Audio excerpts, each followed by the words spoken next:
Hi everybody, what I'm going to do is shoot a little video on how to make a YouTube thumbnail, and I'm just giving you some quick editing things first. But what you're looking, the program I'm going to use is free. It's called iPicky. This one's what it looks like when you log in.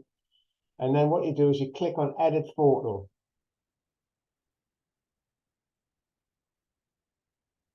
I'll delete that and show you what to do. So this is what it looks like.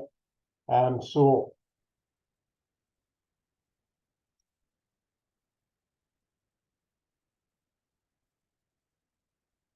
these are some of the functions on the left. So what you're looking for is click on here, open, and it'll give you pictures that you can actually add. So I've already got one with one of them I'm going to use for a second. And then you'll see all the other images there. So that's where I've actually put it. So when you add it, I'll just add that again so you can actually see it. So you go onto your desktop or wherever you got it saved.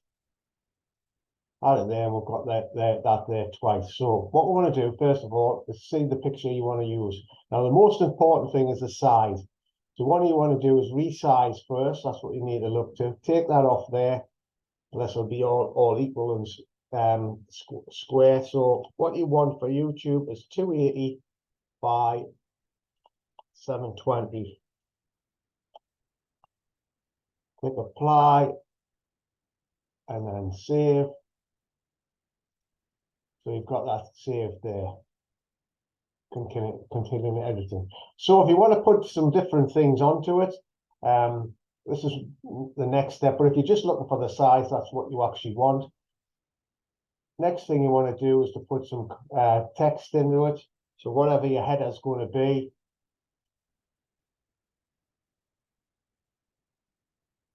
You want to change the font. That's where you change that to there. You want to change the color of it. You just click off, put it back on, come to color. There. Come up here to pictures. If you want to add something else to it, just drag that across there. Resize it, turn it around. You want to add a picture to it, well, you get the idea off there. So that's what it is. That's iPicky. When you've decided what you do, just come across to here and apply,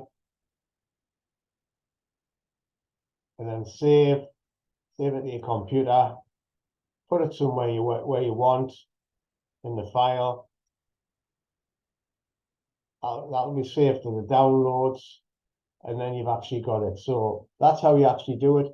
What I'm going to do is put a video at the end, how you actually put that thumbnail into the YouTube video if you don't know how to do that, and another little video there you can have a watch as well. So thanks for watching. Remember to give it a like. Thanks for watching, and any comments, just put it below.